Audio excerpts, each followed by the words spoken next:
សួស្តីបងប្អូនអរគ្នាថ្ងៃនេះខ្ញុំ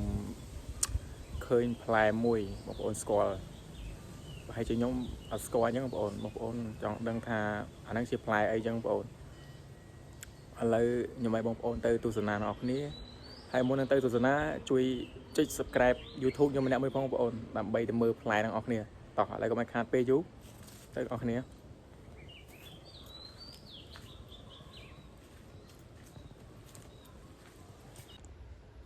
ឡូវមកដល់បងប្អូនហើយគឺសិតតែផ្លែហ្នឹងបងប្អូននេះតាមតូចទេផ្លែធំបងប្អូនអញ្ចឹងគឺលោកគាត់ដាំគឺផ្លែច្រើនហ្នឹងបងប្អូនចុះបងប្អូននឹងស្គាល់ផ្លែអីដល់អានេះហៅផ្លែអីបងប្អូនខ្លះច្រឡំថាផ្លែក្រូចឡើយនេះខ្ញុំកំពុងស្មានតែផ្លែក្រូចទេបងប្អូនមើលយូរទៅបានដឹងថាមិនមែនផងទៅទៀងគ្នាបងប្អូនអើយផ្លែហ្នឹងធំបងប្អូននេះមួយឆ្កមតែដើមមួយតូចទេណាផ្លែច្រើនបងប្អូនឃើញអត់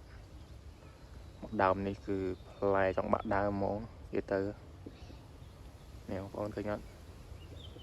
គឺផ្លែច្រើនមែនតើតើផ្លែហ្នឹងគេហូបកើតបងប្អូនមកហូបកើតជួយប្រាប់ផងនេះ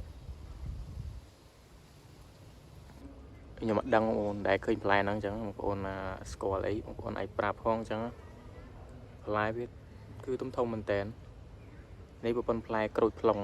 ផ្លែខ្វិតបងប្អូនគឺច្រើនចុះទៅដើមហ្នឹងឃើញអត់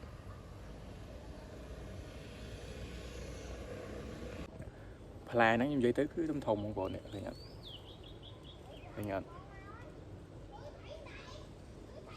ធំបងប្អូននេះក៏ធំដែរគឺផ្លែច្រើនផ្លែនេះឃើញអត់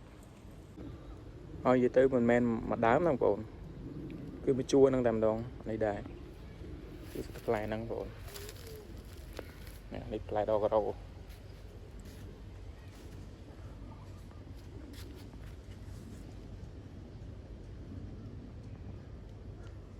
ឺធំបងប្អូនផ្លែវា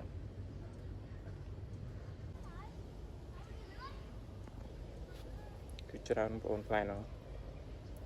ងប្អូនអត់ដឹងជួយប្រាប់ផងថាគេហូបកើតអត់នេះបើខ្ញុំអត់ដឹងទេបងប្អូនហើយខ្ញុំឃើញផ្លែតំណងពេកហើយខ្ញុំក៏អត់ស្គាល់ដែរអញ្ចឹងបងប្អូនអត់ស្គាល់ជួយប្រាប់ផងឥ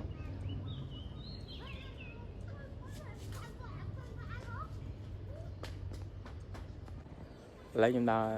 មកមើលផ្លែមិញហើយបងប្អូនឥឡូវខ្ញុំត្រឡប់ទៅវិញហើយព្រោះទៅដល់ម៉ោងធ្វើការដែរខ្ញុំបងប្អូនឥឡូវបងប្អូនណាដឹងថាផ្លែអីជួយប្រាប់ផងដើម្បីខ្ញុំស្គាល់ហើយថាវាហូបកើតអត់បងប្អូនបើហូបកើតជួយប្រាប់ខ្ញុំផងអញ្ចឹងបងប្អូនឥឡូវវីដេអូមានតែប៉ុណ្្នឹងបងប្អូនជួបគ្នាវីដេអូក្រោយបាយបាយ